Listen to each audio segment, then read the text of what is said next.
All of a sudden I don't look at anything the same way. Gotta build up of my thoughts sitting in an ashtray. Halo, I'm sorry halo that I'm so bosku, inconvenient, masih okay? sangat Just let me menarik be dan me, and I'll perlu stay out of the way. diperbincangkan. I can see the way Walaupun you ini look at me, I'm sebuah such a misteri disgrace. I yang never pasti really akan asked to be terungkap, brought into this yakni place. You kasus wanna love penembakan me? Well, then, Brigadir baby, I've chased Joshua. all the highs and the lows.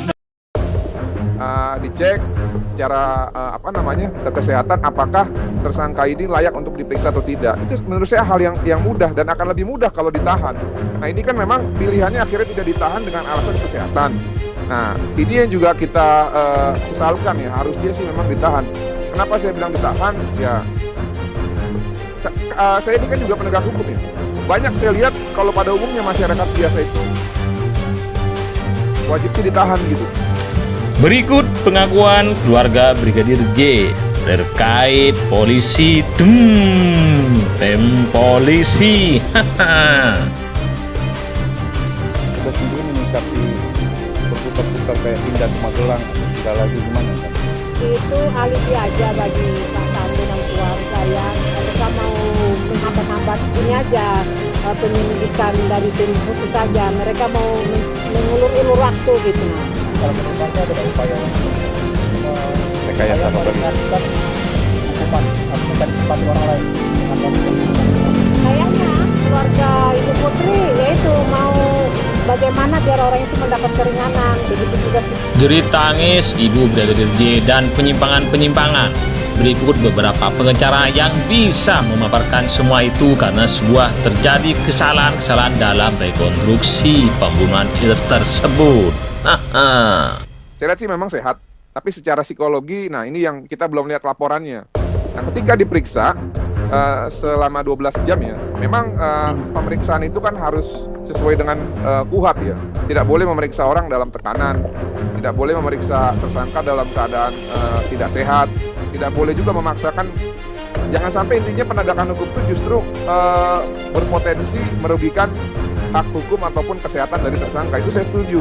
Nah, namun ketika pemeriksaan sudah selesai, biasanya ya, kalau orang pada umumnya apabila dia diancam dengan pidana maksimal ataupun di atas 5 tahun, itu kemungkinan besar tersangka itu akan ditahan, Mas.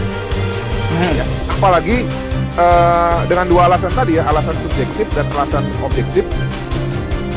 Ada peristiwa-peristiwa sebelumnya di mana tersangka itu di PC ada dugaan, kuat dugaan tidak kooperatif, ya.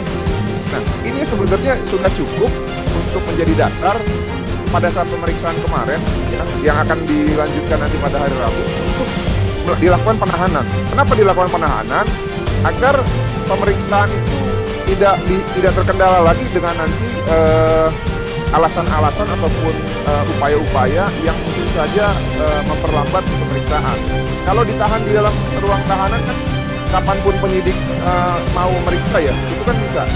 Tinggal nanti kalau dari segi kesehatan, penyidik tinggal manggil saja dokter jaga di Bareskrim gitu ya. Akankah terjadi sebuah penyimpangan-penyimpangan? Ikuti berikut pengakuan suatu pengacara itu. dua korsa senasib sepenangnya, kekompakan, keistimewaan, saling menjaga satu sama lain, bisa tampil dalam bentuk yang menyimpang, yaitu code of silence, kode senyap. Kesalahan yang dilakukan oleh sejawat ditutup-tutupi. Itu juga sebetulnya manifestasi dari jiwa korsa, walaupun jiwa korsa yang menyimpang. Itu dalam situasi normal, dalam situasi yang menguntungkan. Saya bayangkan ketika hari rekonstruksi tiba, semua berubah, tidak lagi pakai jiwa korsa, tapi SDM, selamatkan diri masing-masing. Kenapa? Karena semua orang yang hadir di hari rekonstruksi itu tentu punya kepentingan hukumnya masing-masing. Dan tidak ada satu orang pun di situ yang jadi martir demi melindungi orang lain. Hasil, terutama sekali para personil ya, mereka akan membangun cerita, membangun atau membangkitkan ingatan kembali tentang apa yang terjadi sesuai dengan target hukum. Pasti semua orang di situ ingin dapat bebas murni, kalaupun tidak dapat hukuman seringan-ringannya. Konsekuensinya, karena saya ingin dapat hukuman yang seringan-ringannya, berarti ada pihak lain yang harus saya puji, yang harus saya jadikan sebagai pihak yang paling bertanggung jawab. Siapa itu? Pihak yang tak buat adalah PFS dan PC. Bisa saya katakan, jiwa korsa sudah minggir. Loyalitas terhadap atasan, kepatuhan terhadap atasan dan istri atasan sudah tidak lagi berlaku. Karena semua orang punya target hukum, saya ingin ringan, maka hukuman terberat harus saya berikan, saya limpahkan kepada pihak lain. Baik, yaitu Pak Ito. FS dan PC. PC. Baik. Jiwa korsa, itulah pengakuan salah satu pengacara. Apakah seorang polisi bisa mengungkap kasus seorang polisi? Ada ya menyimpang sedikit. Kalau untuk si bapak di handphone itu ya seperti selalu kita bilang beredarnya ini di luar kita ya uang-uang. Tapi kalau untuk ibunda itu saya tercinta itu selalu menceritakan kehilangan anak itu adalah satu hal yang sangat-sangat luar biasa. Dan dia membandingkan sama-sama anak 4 ya. Apa dia tidak rasakan yang kita rasakan? Apakah sudah mereka yang kurang bermanfaat keluarga tetap saya selalu katakan di muka bumi ini hanya 2 satu hukum Tuhan satu hukum kita. Nah mereka bilang kita serahkan kepada Baik.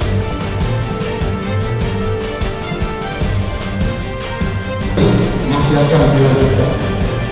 Jadi masih belum cukup.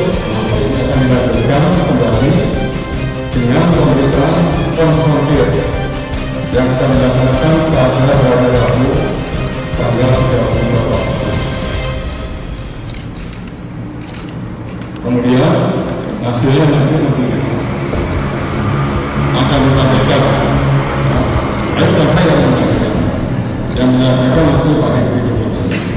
Karena dari sisi materi semuanya harus izin penyidik. Karena penyidik yang dari sisi materi yang harus menguasai. Kemudian sebagai informasi, proses ini harus cepat. Dan saya bilang ini kalau